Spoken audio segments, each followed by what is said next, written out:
to Singapore is truly on course because of you, Your Excellency. Your Excellency, may I take this opportunity on behalf of the people of Wajir and the entire Northeast to express my deepest gratitude to the establishment and the operationalization of the Livestock Products Marketing Board. Rangeland and pastoralism remain our backbone. There still is need for more investments in feed loss, livestock products, value addition, commercial dairy production, and livestock cooperatives. Your Excellency, as I bring my remarks to a close, allow me to express my deep gratitude for another historic gesture, the establishment of a state lodge in Wajir town.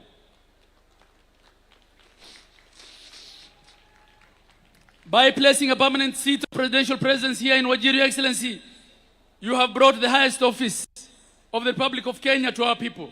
In many years, in many ways, Your Excellency, you have become our resident 001. I look forward to your holding of the first cabinet meeting at Wajir State Lodge.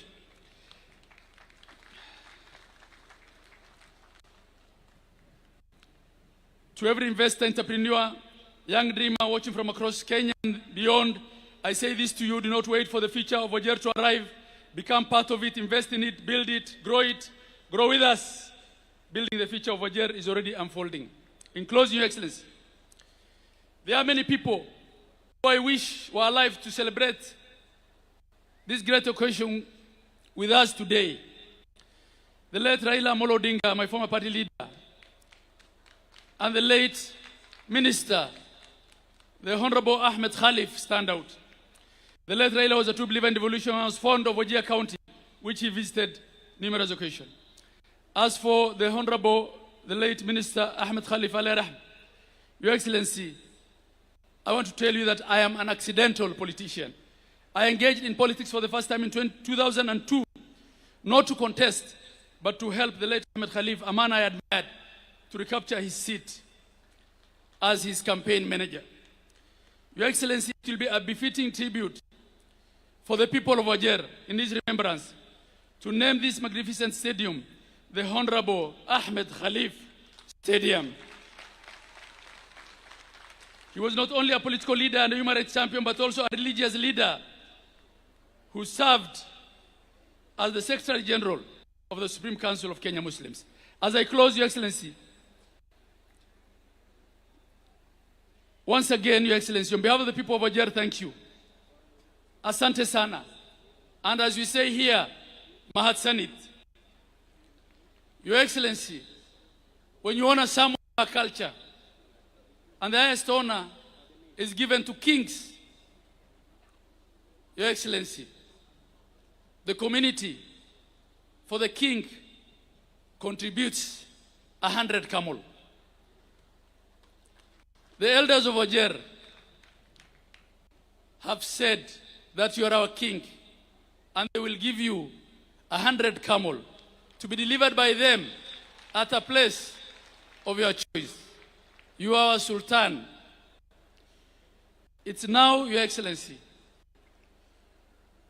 my distinct honor and privilege to invite His Excellency, the Deputy President of the Republic of Kenya, Professor Abraham Kindiki Kithure, to make his remarks and invite Your Excellency.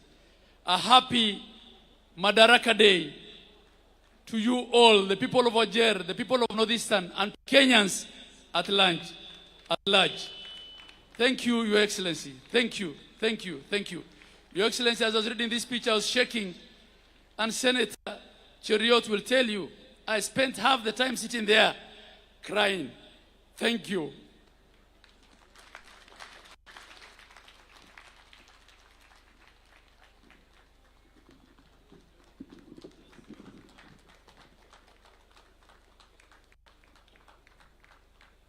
Wajir hoye! Wajir hoye! Kenya hoye! Ni leo si leo, ni sasa si sasa. Mheshimiwa Rais wa Jamhuri ya Kenya William Samoei Ruto, viongozi wote nikizingatia itifaki zote zilizowekwa. Leo ni siku kuu kwa jamhuri yetu kwa sababu ya hafla hii ya siku ya leo ya 63 ya Madaraka ambayo tunafanyia hapa Wajir. I want to congratulate you, Mr. President, for taking the inclusivity and equality agenda of our country a step further.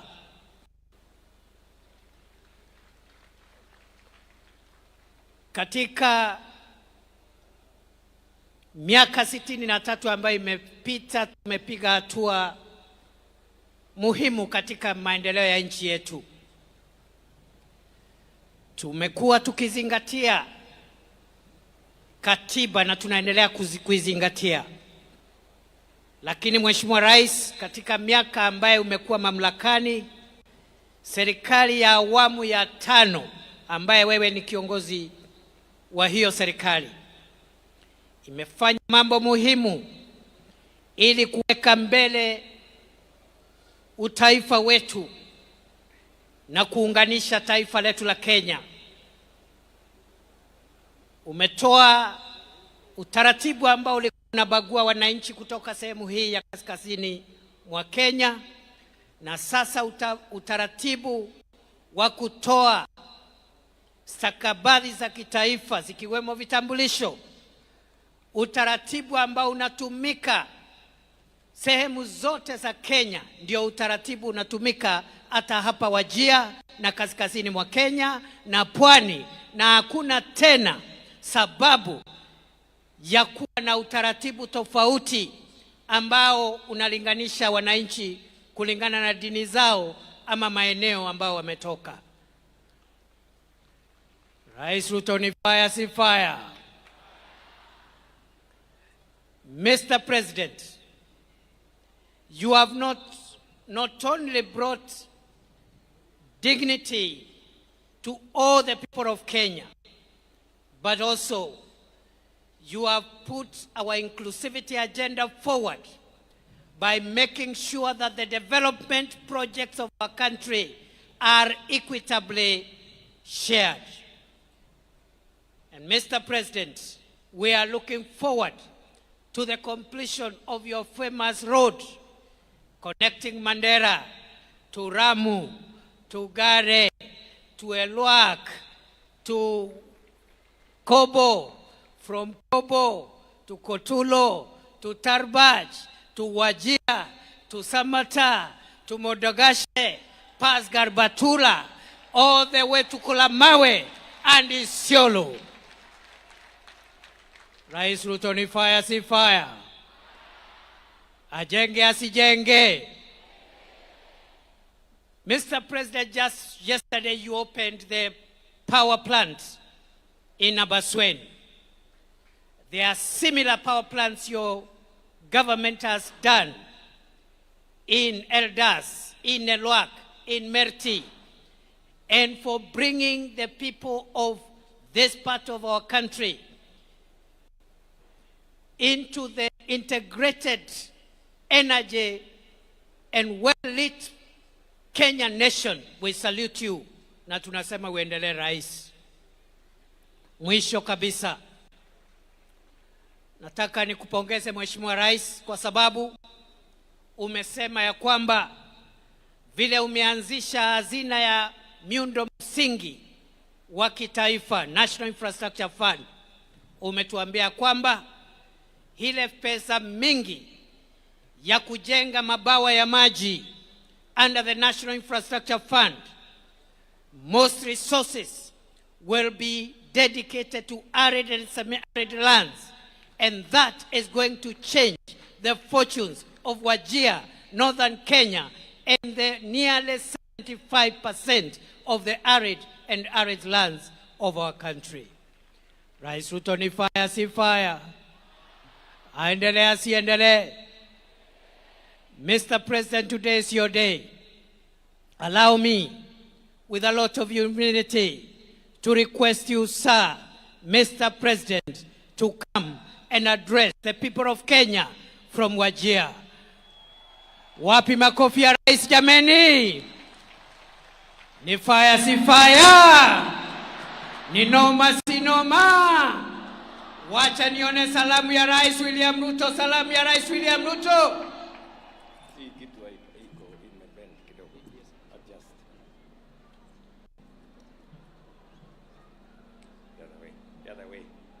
The other way.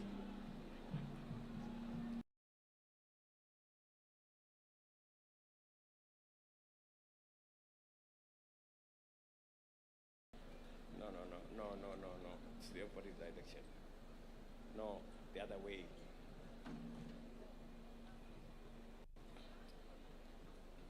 Ndugu wananchi wa Wajir, hamjambo? Wajir hoye! Wajir hoye! Si leo. Assalamu alaikum. Asanteni sana. This is Wajir County. And this is Kenya. This is what we meant when we said we would leave no one behind. The great people of Wajir County, distinguished leaders, ladies and gentlemen, today we make history. For the first time in 63 years of self-rule and national celebration, Madaraka Day is being hosted here in Wajir, in the heart of northern Kenya. This is not a mere ceremonial gesture. It is a national declaration. It is a moment of affirmation that Madaraka, our freedom, our dignity, our self-determination was never meant for some Kenyans and not for others. It was never meant for some regions and withheld from others.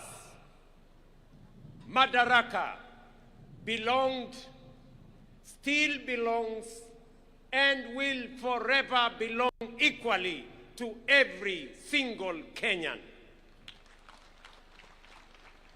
Fellow citizens, on Madaraka Day in 1963, our freedom fighters did something consequential. They secured the transfer of political authority from colonial hands into African hands and into Kenyan hands. But self-rule was never simply about changing who holds power. It was about beginning the long but necessary journey of building a nation worthy of the sacrifices that secured its freedom. That promise, that work in progress, is the reason we are here today in Wajir. Decades after independence, this region was left behind through neglect, marginalization, discrimination, and policy failures.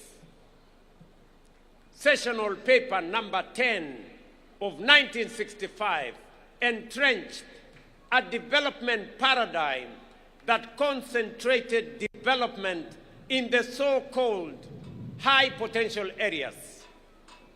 Vast regions like the former northern province were classified as marginal, as lesser, and as undeserving.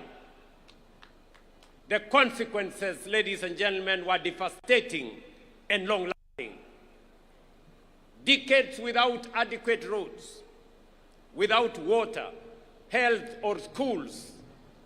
Communities pushed to the fringes of their own republic, their patriotism questioned, their citizenship doubted, their aspirations undermined. For too long, some said this region was too difficult, too dry, too remote, and too insecure to deserve any development. That was wrong then. It is wrong now. It will forever remain wrong. But we are dismantling that legacy of exclusion. One road, one health facility, one school, one project, and one opportunity at a time. Fellow citizens, I want to tell you that on behalf of the people of Kenya, today, as I stand here as President and leader of our great nation, to the people of Kenya, in northern Kenya, for this marginalization, I want to apologize on behalf of the nation of Kenya. Poleni sana ndugu zetu. It was never meant to be this way.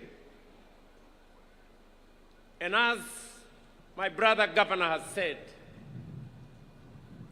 this has been a very emotional moment for me.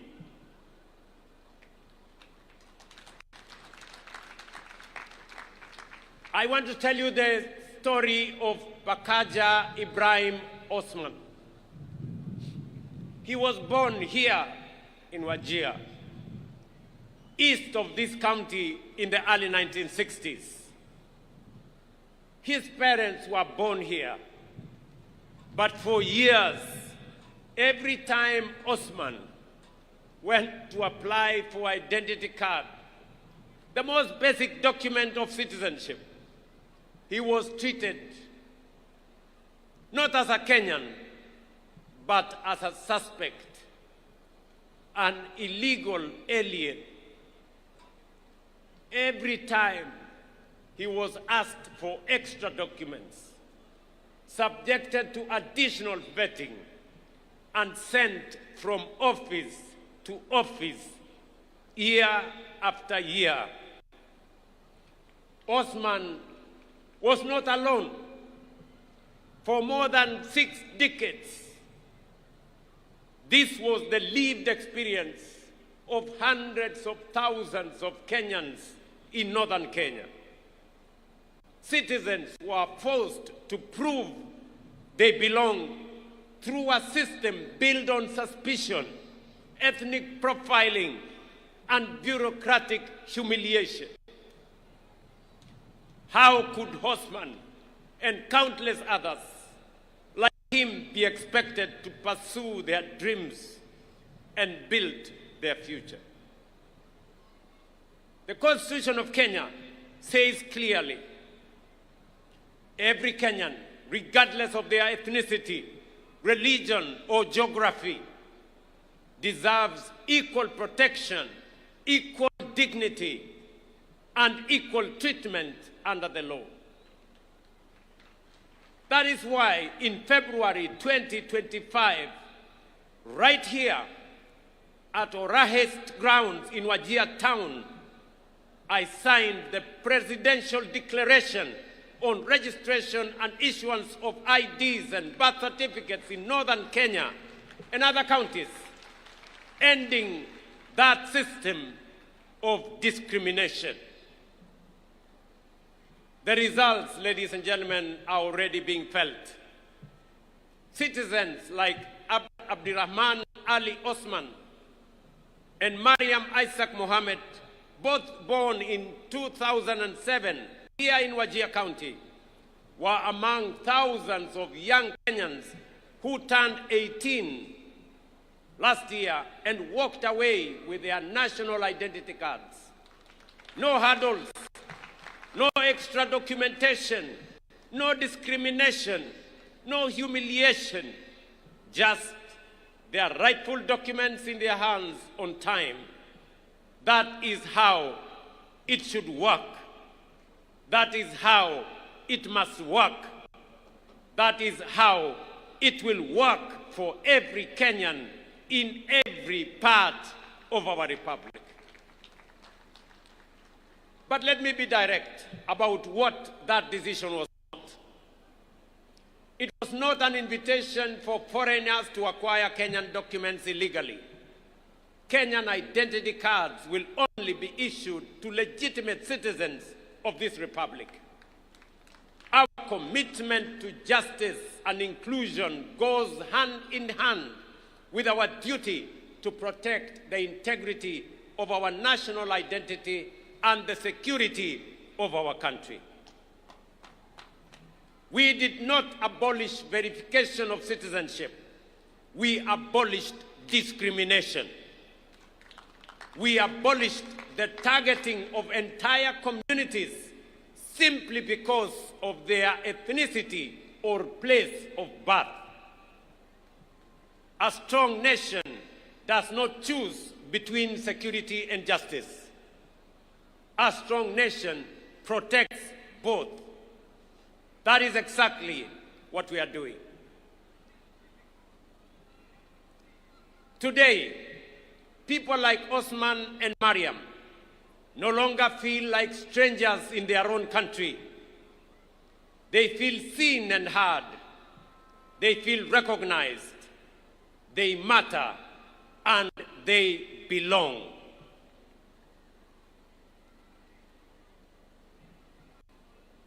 Ladies and gentlemen,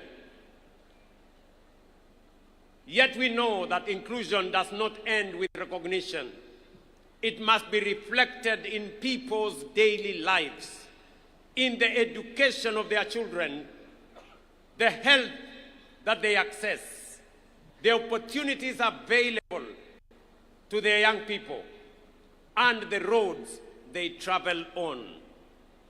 That is why the bottom-up economic transformation agenda was conceived not merely as an economic program, but as a deliberate strategy for inclusion. This administration, my administration, has deliberately invested in northern Kenya and historically marginalized regions of our republic. Of all the investments, ladies and gentlemen, we are making in northern Kenya, none is more important than education, which is also the theme of this year's Madaraka: education, skills, and the future. Of all the tools a nation possesses, education is the most potent. It is the bridge between promise and possibility, between poverty and prosperity, and between exclusion and belonging. Unlike in 1963, the next frontier of Kenya's liberation will not be fought on conventional battlefields. It will be won in classrooms and lecture halls, laboratories and workshops, and in innovation hubs.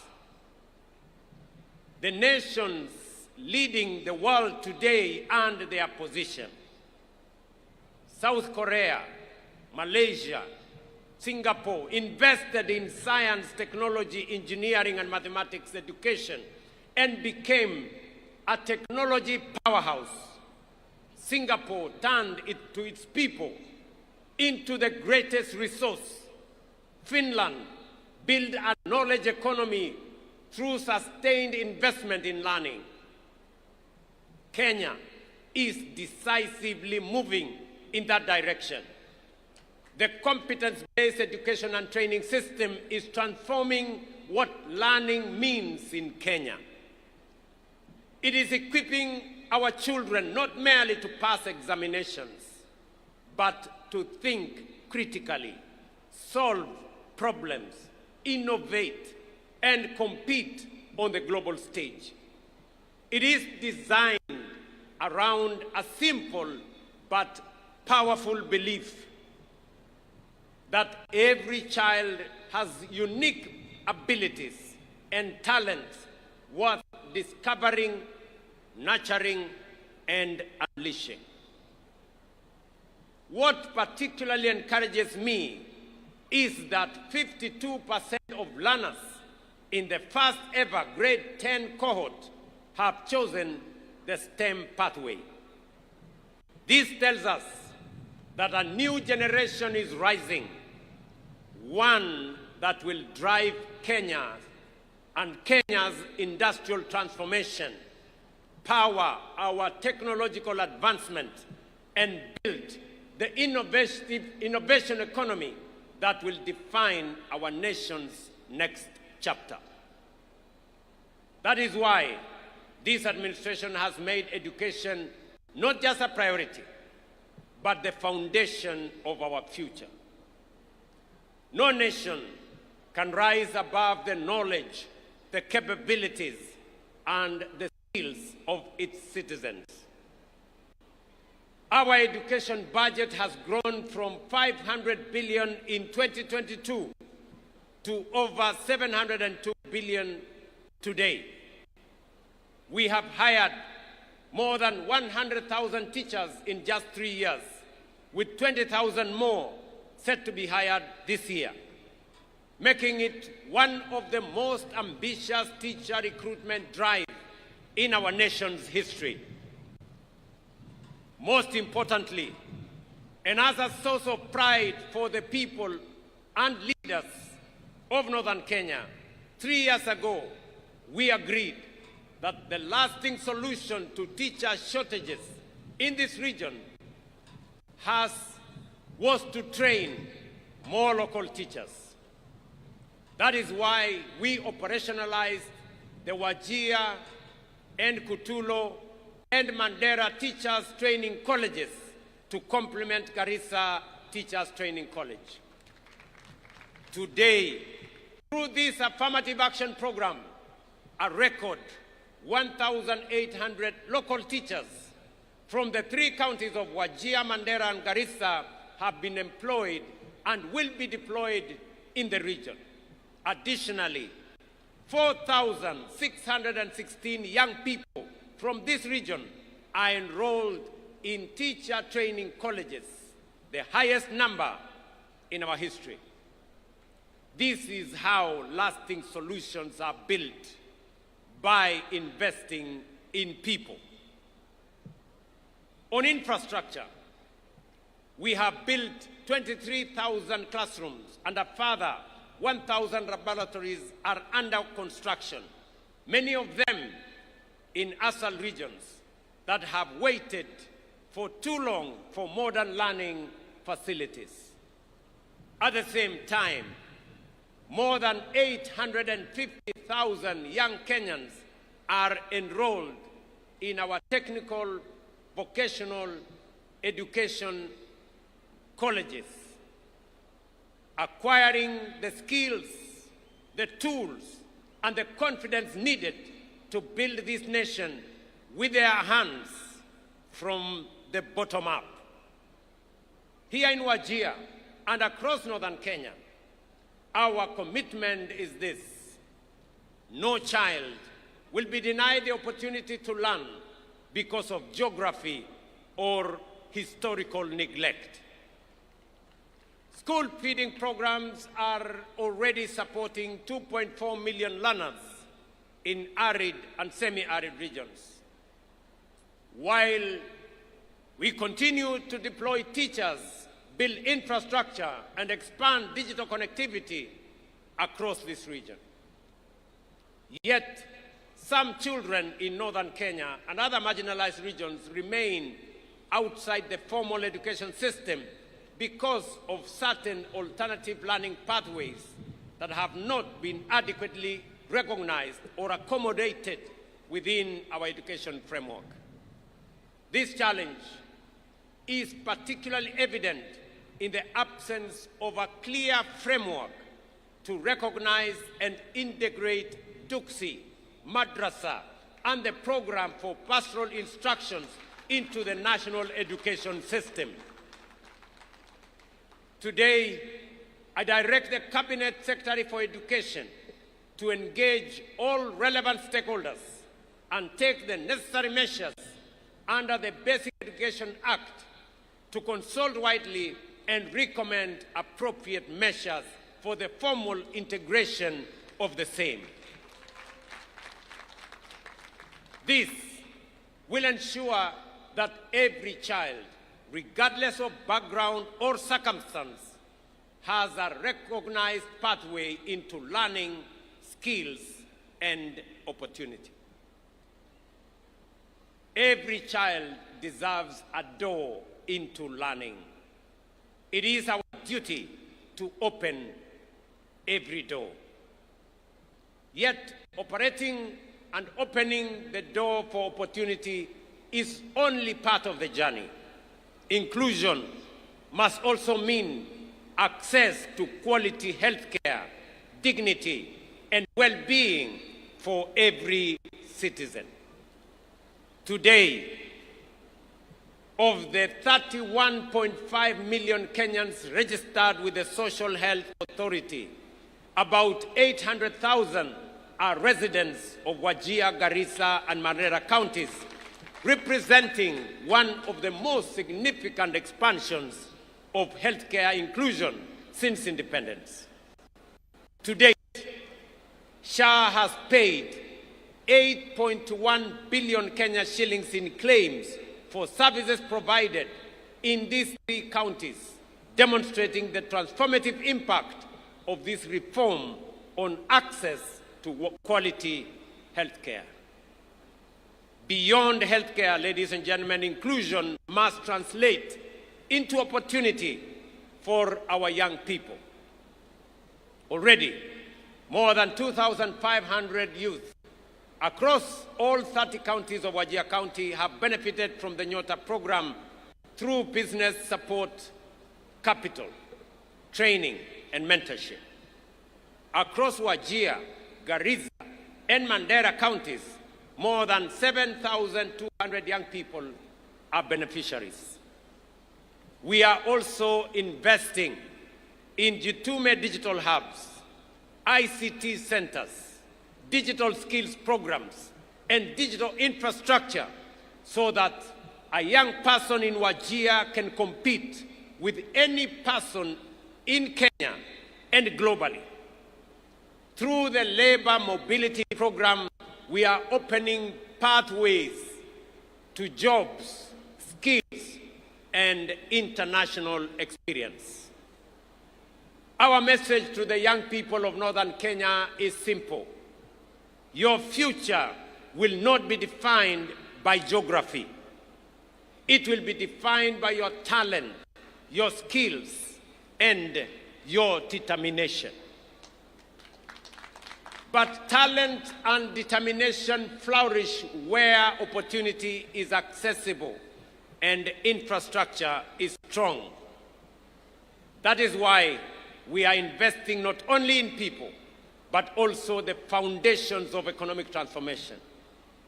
Today in Wajir County, through our affordable housing program, we have invested 15.6 billion shillings in the development of 4,600 housing units, including markets and including hostels, which are at various stages of procurement and construction.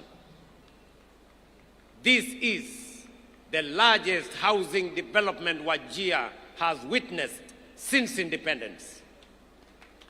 One of these projects, located just 3 kilometers from here, stands as a visible symbol of our commitment to ensuring that development, opportunity, and decent living are not reserved for only a few regions.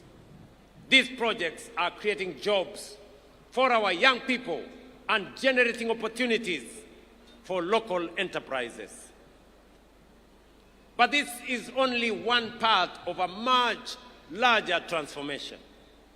Across Wajir, Garissa, and Madaraka counties, projects valued at approximately 38.5 billion are currently at various stages of implementation. These investments are delivering affordable housing, student accommodation, modern markets, police housing, classrooms, and other supporting infrastructure that will improve lives, expand economic opportunity, and accelerate the region's development. Alongside housing and other social investments, we are investing in the infrastructure that connects communities to opportunity. That is why connectivity remains central to northern Kenya's transformation. For decades, distance was used to justify exclusion. Today, we are defeating distance. With a 750-kilometer northern Kenya gateway corridor linking Isiolo, Wajir, and Mandera, we are undertaking the most significant and consequential road investment in this region since independence, and connecting communities that were once isolated from markets, from investment, from development, essential services, and economic opportunity. This investment of road, this single road, is going to cost the government of Kenya close to 100 billion Kenya shillings. Si munajua ile barabara ya kutoka Isiolo, ile inakuja Modokashi, inateremka inaenda Samata, inakuja mpaka hapa Wajia, alafu inatembea hapa Tarbaj, iende Kotulo, iende Kobo, iende Elwak, Gare, alafu ifike kule Mandera. Yes. Na pia ile barabara inatoka kule Lamu kuja Karisa, iende kula Mawe na kuungana na hii barabara pale Isiolo. Ladies and gentlemen, this is more than a road project. It is a bridge between exclusion and opportunity, between neglect and investment, and between the Kenya that was and the Kenya that we are building together. And then there is livestock. Here in Wajir and across northern Kenya, livestock is more than an economic activity. It pays school fees, feeds families, creates jobs, drives trade, and in difficult times, sustains entire communities. The sector contributes about 12% of Kenya's GDP and 42% of agricultural GDP. In the ASAL counties, it accounts for more than 90% of employment and above 95% of household incomes. Yet for decades, pastoralism was regarded as one of Kenya's most valuable economic assets, while receiving limited support in animal health, markets, infrastructure, and financing. We are changing that through one of the most significant livestock restocking programs in recent years. We have distributed more than 52,000 sheep, goats, and cattle to over 10,000 households across 16 arid and semi-arid lands, helping families rebuild livestock wealth lost through drought and other shocks. To strengthen pastoral livelihoods, we have vaccinated more than 10 million animals, expanded local vaccine production to over 123 million doses, established feedlots and hay storage facilities, restored more than 300,000 hectares of degraded rangelands, expanded breeding programs, and strengthened livestock training, marketing, and market infrastructure, including here in Wajir. Today, we are also deploying an additional 2,000 agripreneurs for our ASAL counties seated right here in our midst. They will provide last-mile agricultural advisory services, connect pastoralist communities to markets and finance, and support the transition to climate-smart agro-pastoralism and more resilient livelihoods. Together, with the 5,000 already in place, we now have 7,000 agripreneurs driving agricultural transformation across our country. The results of this deliberate intervention are already visible. Meat exports have increased by 84% from Kenya shillings 8.9 billion in 2022 to Kenya shillings 16.4 billion in 2025.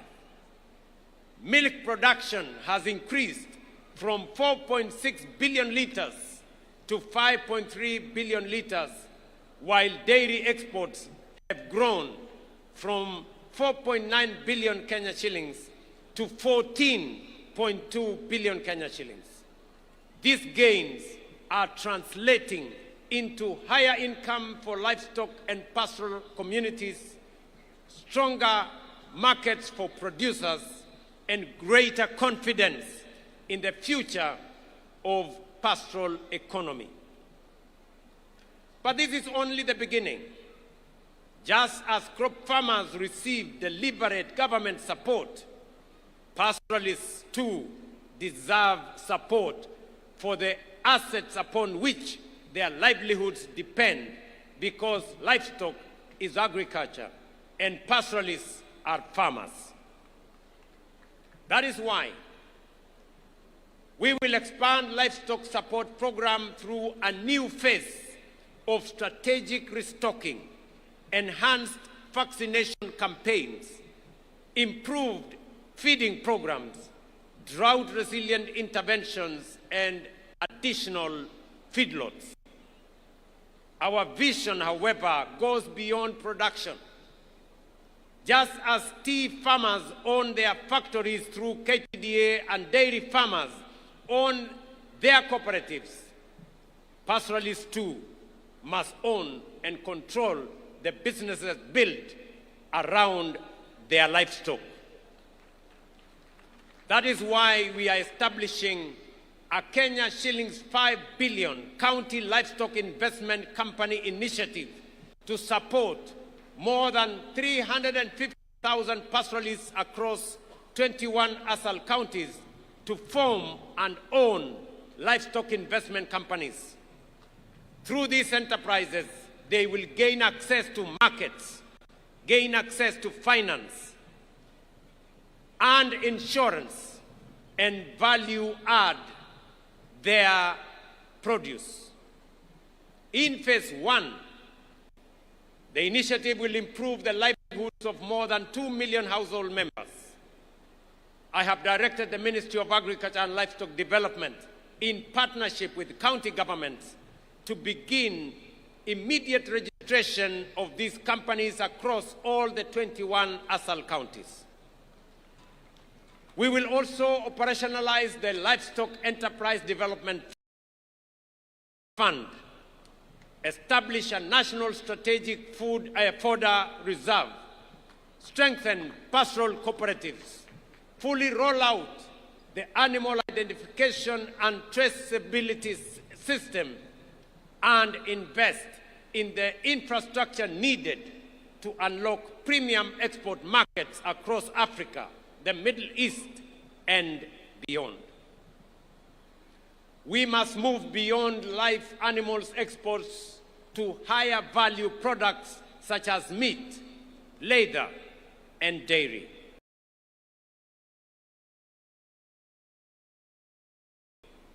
For long, many looked at livestock and saw subsistence. We look at livestock and see enterprise. We see exports. We see jobs. we see wealth, and we see northern Kenya becoming the gateway of Africa's livestock trade to the Middle East and to the world. This, ladies and gentlemen, is what inclusion looks like. This is what dignity looks like. And this is what we meant when we said we would leave no one behind. Ladies and gentlemen, fellow citizens, as we look to the future, we must also ask ourselves a bigger question. What will define the next chapter of Kenya's journey?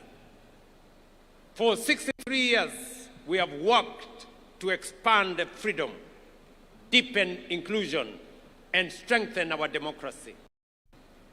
Today, our focus is equally clear: to transform Kenya into a prosperous, productive, and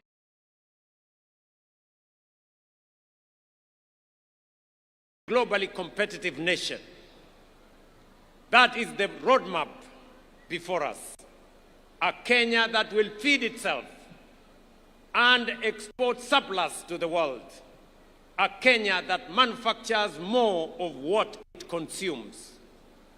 A Kenya that creates jobs and opportunities for its young people.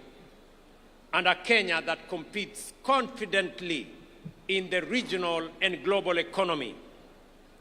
Northern Kenya is not peripheral to that vision. It is central to it. For too long, Northern Kenya was viewed through the lens of scarcity.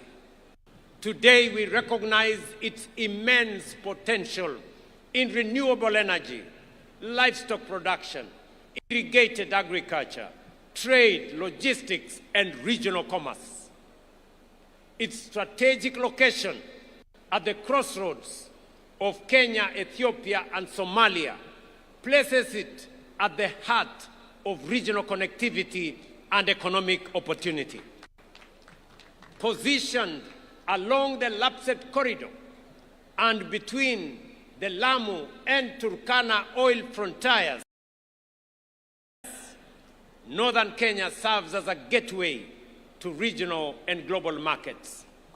Its people possess the resilience, the enterprise, and the determination that have sustained communities through some of the most challenging conditions anywhere that is imaginable. The future of Kenya's growth lies in unlocking the full potential of every part of our republic. That is why we are investing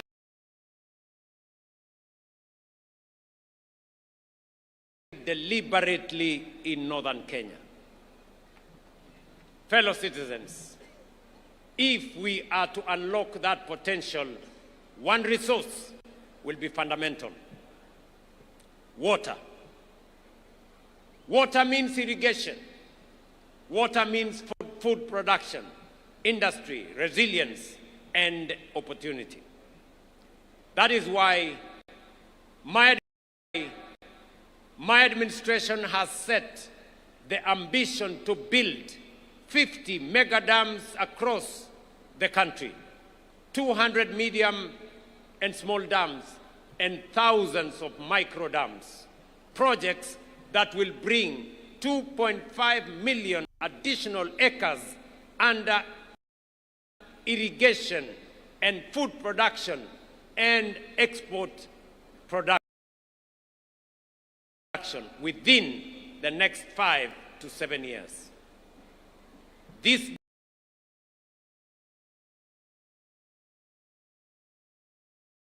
dams, many in northern Kenya, including Isiolo on the Ewaso-Nyiro Basin, the High Grand Falls Dam on Tana River, the mega dam on River Dawa in Mandera. Right here in Wajir, Wajir not to be specific, Butte Dam that has been in the work for many years.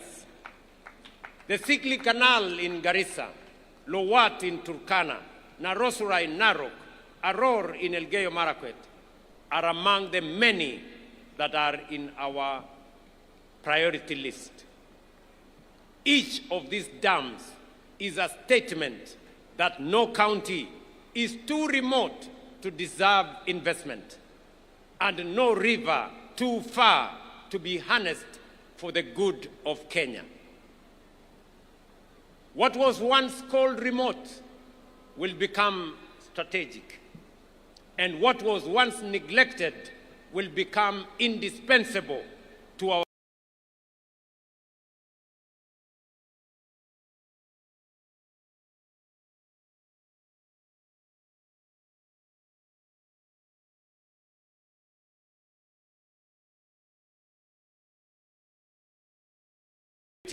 our prosperity and the future we are all building together. Fellow citizens, 63 years ago, our founding generation secured political freedom. Our responsibility is to ensure that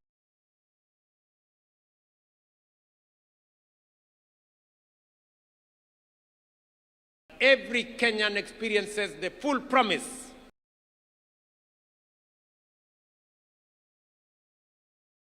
of that freedom.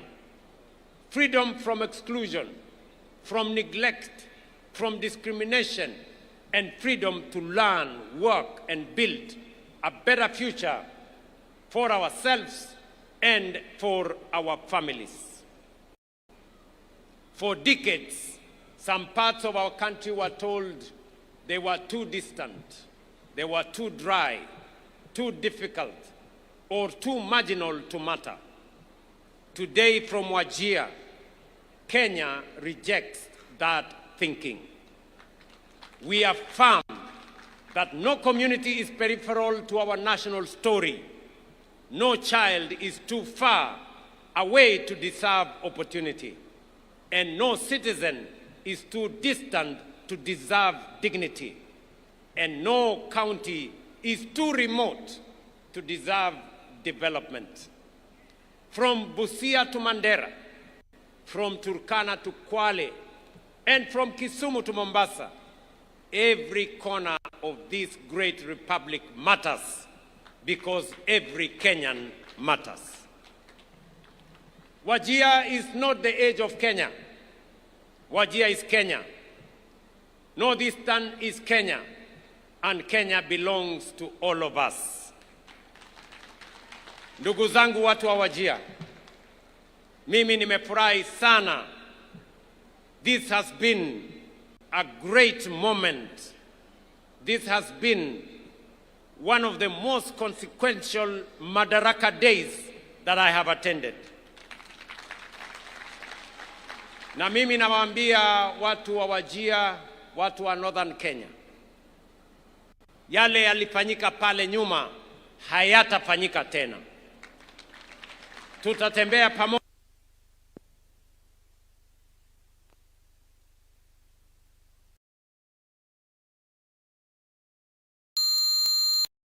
jengo kwa muda mfupi.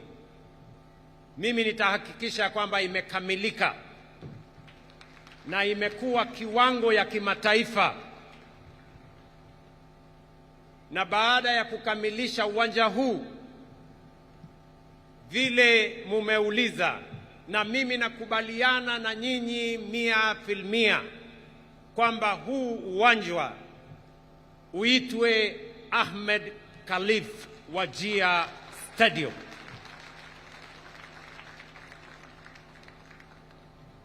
Mbali na uwanja huu ambao tunajenga na zile miradi nyingine yote ambayo yanaendelea katika kaunti hii na Northern Kenya kwa ujumla, airport yetu hapa, wananchi wa hapa Wajir muliniuliza ya kwamba uwanja huu tuwe na entry mbili, ile ya wanajeshi wetu na pia tuweke terminal building ya wananchi ama a civilian terminal building. I want to confirm to you that we have provided the necessary resources. We have done the necessary preparation.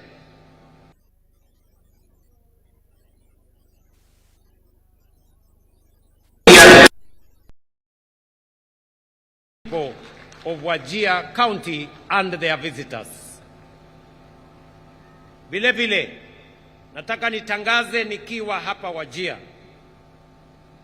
Hapa Wajir imesemekana ya kwamba ni mahali pa watu kukutana na ni mahali pa amani. Ndio jina hasa ya Wajir. Na sababu hiyo, nataka niwatangazie ya kwamba serikali ya Kenya tutawapatia pesa ya kujenga university ya Wajir. And that program is going to begin this year. Nyinyi kama watu wa Wajir mutanisaidia kuamua na mutenge ardhi ambayo inatosha kujenga university itakayosaidia katika kuendesha maendeleo ya sehemu ya Northern Kenya na jamhuri yetu ya Kenya kwa ujumla. Mimi nataka niwashukuru ndugu zangu watu wa Wajir. Sijawahi kutoa machozi kwa mkutano wa Madaraka, lakini leo imekuwa tofauti. And I feel you. I feel this moment. And I feel the people of Northern Kenya. And I want to assure you that from now going forward, we are going to walk together, shoulder to shoulder, as one people, one nation, with a common destiny. Asanteni sana. Mungu awabariki. Ninawapenda sana na Mungu awabariki taifa letu la Kenya. Thank you very much. Nitaomba sote sasa tusimame ili tumalize sherehe yetu kwa wimbo wa taifa.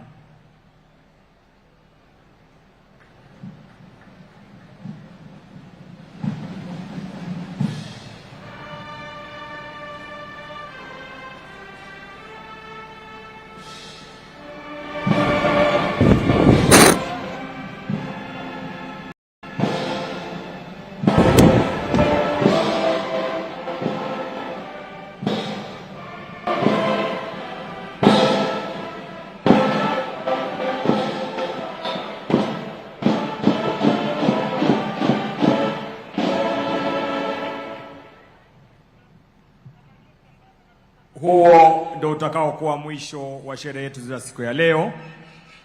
Niombe viongozi wetu kumpa Mheshimiwa Rais nafasi kuondoka nitakapokuwa nikitangaza itifaki za kuondoka. Nafasi hii Mheshimiwa Daktari William Ruto, Rais wa Jamhuri ya Kenya na Amiri Jeshi Mkuu wa Majeshi ya Ulinzi, pamoja na Mama Taifa Bi Rachel Ruto wataondoka kwa hiari yao wakisindikishwa na Mkuu wa Majeshi ya Ulinzi Jenerali Charles Kahariri. Ni zamu ya Mheshimiwa Rais wa Jamhuri ya Kenya, na niombe viongozi wale wengine tutulie ili tuweze kuongozwa katika itifaki za kufumukana. Anaondoka kwa sasa Mheshimiwa Rais baada ya kutuongoza katika sherehe iliyobambwa makala ya 63 sherehe ya Madaraka hapa katika uga wa Wajir. Kauli mbiu masuala ya elimu, ubunifu na hata maisha ya usoni. Ni zamu yake sasa Mheshimiwa Rais Daktari William Ruto, Rais wa Jamhuri ya Kenya na Amiri Jeshi Mkuu wa Majeshi ya Ulinzi, Mama Taifa Bi Rachel Ruto wakisindikishwa na Mkuu wa Majeshi ya Ulinzi Jenerali Charles Kahariri kuweza kuondoka. Thank you, Your Excellency.